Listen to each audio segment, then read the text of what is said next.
WWE is a land of characters, athleticism, and spectacle. Today, we're going to focus on that character part. The characters of WWE a lot of times are very stylish, maybe even drippy, and today we're going to rank them. I want to make it clear, these are the characters I'm ranking, not the actual people, although I'm pretty sure they're drippy too. You may be watching this and saying, but drip is not objective. It's a thing that everyone has their own opinion of. Everyone has their own type of fashion. To that, I say, come on, we know drip when we see it. Nah, I know fashion is subjective. This is really just my opinion. Now, let's put on our favorite pair of fancy socks and get to ranking. Number 1 on the list is Rey Mysterio. Rey Mysterio, I made a short about, and he has drip. He is one of the few people that has actually been drippy throughout his whole career, and people give him his props. Kids everywhere admire the outfits on WWE television for this masked character. Like this one right here. My man Rey Mysterio is just like a superhero. This Batman outfit is dope, and the attention to detail fascinates me. Like, just take a look at a side-by-side comparison. Rey Mysterio had the attention to detail to go with all black, add those pointy things at the top, what do you call those, ears. Also, above all, added a cape. This isn't the only superhero costume he's done. He's done all types of characters from the DC and Marvel universe. One thing always seems to stay the same though,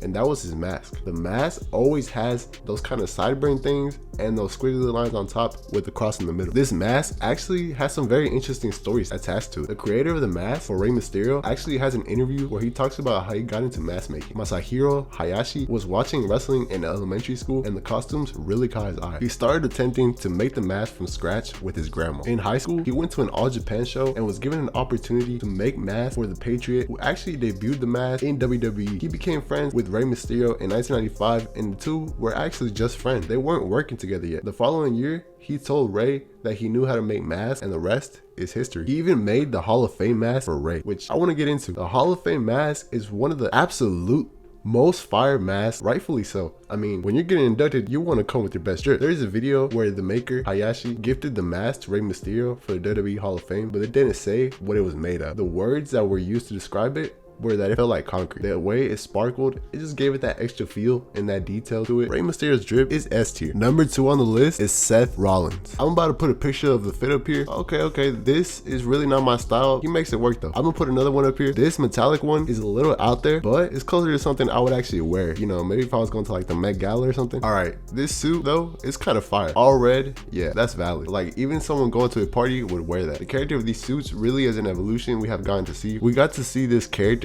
that was really a prototype of this to everyone now loving him. The number of suits we've seen throughout the years, there is bound to be some drip. The funny thing is that this character has gotten people behind him like no other time. It's safe to say this suit character has drip. There are other versions of Seth Rollins through other characters, like this one right here. The white attire Seth Rollins wore at SummerSlam 2015 looks so crisp. This is S tier gear right here, and he had the blonde back then. Seth Rollins hasn't worn this attire since. People backstage didn't like it. Everyone online wants to see it though. A lot of wrestling fans have been clamoring for the attire to make an appearance. There are also other attires like this football inspired gear or this WrestleMania 34 gear, which honestly isn't really my style, but I appreciate the effort. His black and gold attire is also a classic that I really do like. Seth Rollins' drip overall is S tier. Number 3 on the list, John Cena. What people miss about John Cena is that he's always had drip. Since day one, even when John Cena was a prototype and was going around towns matching his gear to the sports team of whatever SmackDown was that day, even though the fit is not what the character part of the business really seemed to have wanted, it still was pretty clean. When the character transitioned from John Cena being an athletic, hungry babyface to a tweener, rapping, flame-inducing legend is when the drip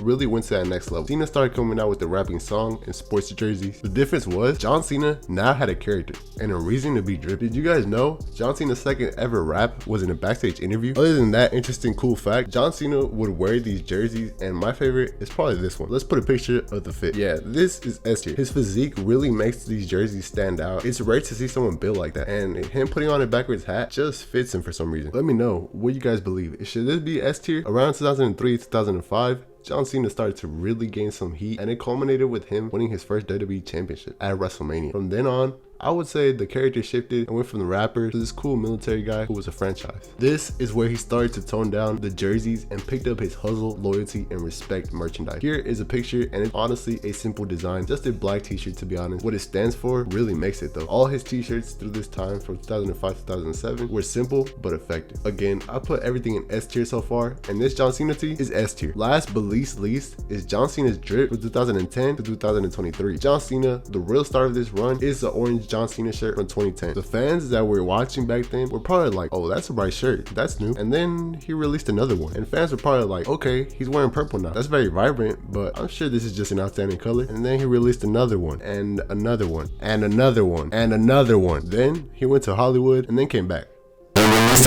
This run really was his. He made most of his legacy here. I would say, I believe he won 10 of his WWE championships in the 2010s. In terms of drip, I haven't worn a John Cena t-shirt in a while. The last one was like in 2012 that I remember. As of right now, I would wear any John Cena t-shirt because he's always been one of my favorites. Other than for that reason, the hustle, loyalty, respect one, I like. As a kid, I was ecstatic about the t-shirt, and they, again, just fit John. Wait. We got a new picture. I'm about to put it up here. John Cena in the Louis Vuitton suit. John Cena's drip goes in S tier. Honestly, guys, I really enjoyed making this video. Did you guys know John Cena wore a Louis Vuitton suit before? Like, subscribe, comment, do anything to make my channel popping.